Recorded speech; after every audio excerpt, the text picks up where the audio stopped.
Okay, welcome to video 2. Okay, number 11. Graph the image after the dilation with a scale factor of 1/4 centered at the origin. So this is kind of the nice thing, is you can take, this is how I do these. I start with the points. So I'm going to start with S. I can see that S is the point -8, -4. T is the point -8, +8, and U is the point, let's see, 4 and -8. That's a lot of 8s. So then what we're going to do is we're going to take each of those points and multiply the X and the Y both by 1/4, which is the same thing as dividing by 4, right? So my new S prime will be, actually I should make this smaller. I'm going to make this a little bit smaller. Okay. So my S prime would be the same thing as 1/4 of -8, -4, because that was my S, right? So -8 divided by 4 is -2, and -4 divided by 4 is -1. So this is going to be my S prime. So I'll put -2, -1 right here.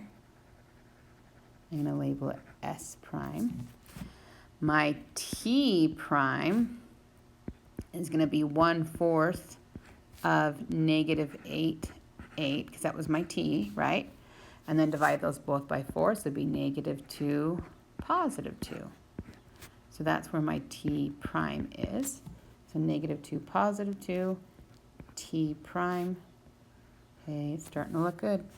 And then my, what is the last one? U. So then U prime would be 1/4 of 4, -8. So 4 divided by 4 is 1, and -8 divided by 4 is -2. So U prime would be right 1, down 2, like that. And when you're done doing these dilations, it should just look like a cute little mini version of the triangle or whatever shape you just had, or maybe a bigger one. That's all we did. We just took the points and we just divided them by 4 because that's what 1/4 meant. We did these a long time ago. Okay, and then the next one, are these similar? So let's give a reminder for similar. They need to have proportional sides. Proportional sides and congruent angles. So I'm going to use my highlighter to check. So let's see. This one has 2 tick marks on it.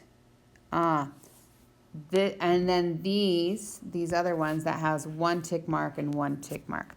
Looking at here,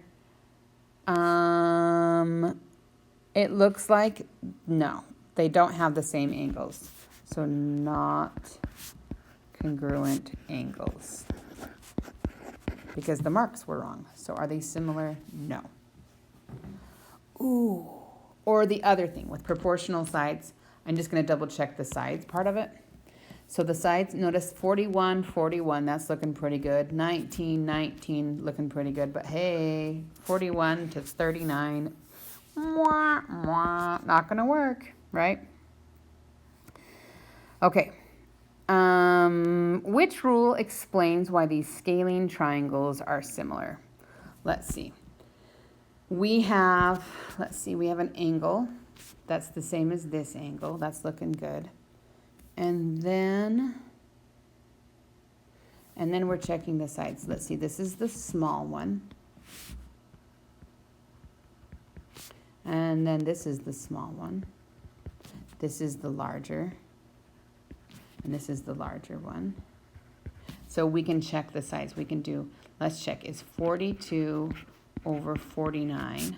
So the small over the small, proportional to 54 over 63, and it should be, and we could check that by doing cross products, but we don't necessarily have to. But if they're saying that they are similar, it says the triangles cannot be proven similar, but it would be side angle side is what we would use if that's true. So I am going to do the cross products, and I'm going to put the answer in. So if we did, let's see, we did 63 times by 42, and then I'm going to compare that to 49 multiplied by 54.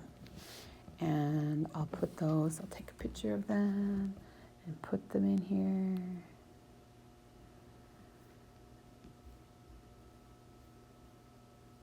Well, come on, you can do it. There we go.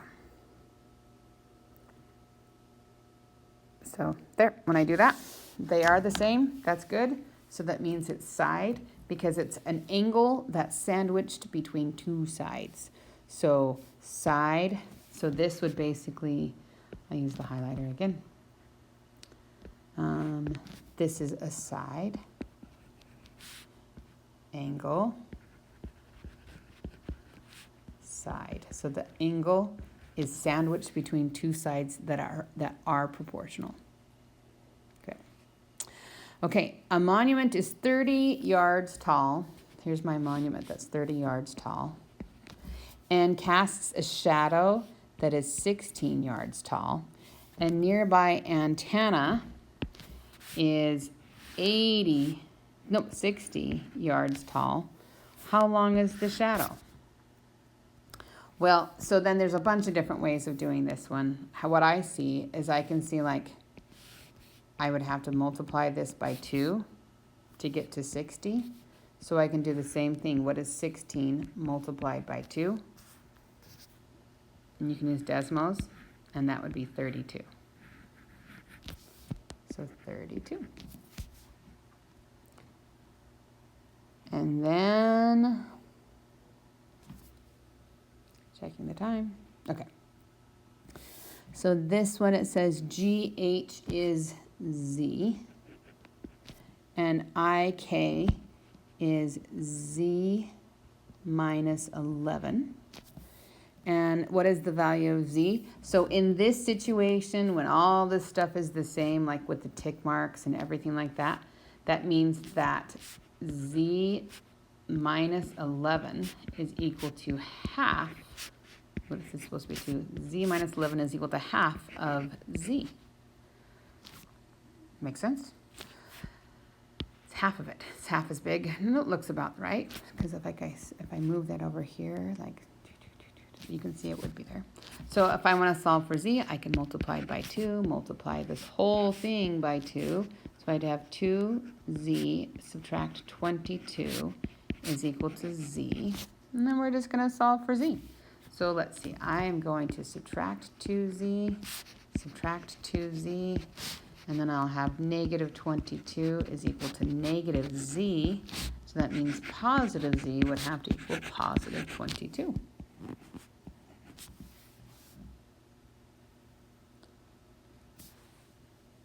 Okay.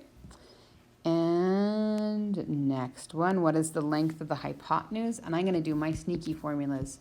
So if I wanted the hypotenuse, I would do the square root of the leg squared plus the leg squared. And so for this one, it would be the square root of, doesn't matter which one is the first leg or second leg, 4.2 plus 8.1 squared. Okay, 4.1 squared plus 8.1 squared. Let's see, we're going to do the square root of 4.1 squared plus 8.1 squared. And we're supposed to round it to the nearest tenth. So I'm going to put this in here so we can see it. And we go like this. Oh, come on. Go, there we go. Didn't like that for a second.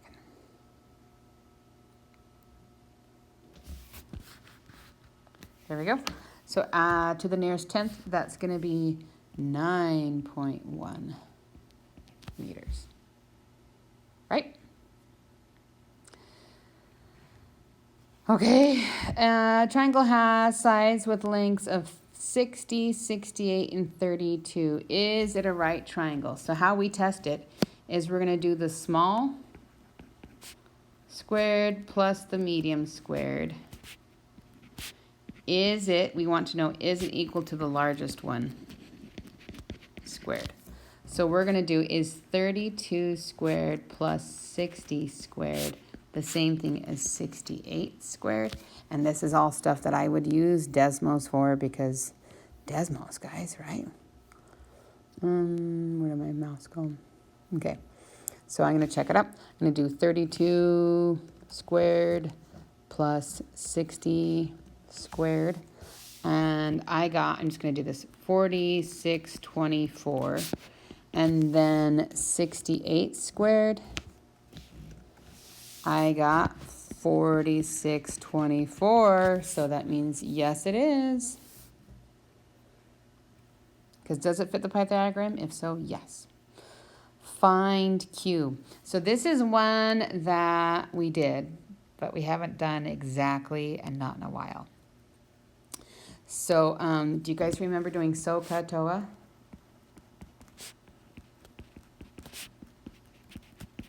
So I have this angle right here. And then from this angle, you can pick one of the angles. I know that this is the adjacent, and we're trying to find the hypotenuse. So which of these, SO or CA or TOA, uses the adjacent and hypotenuse?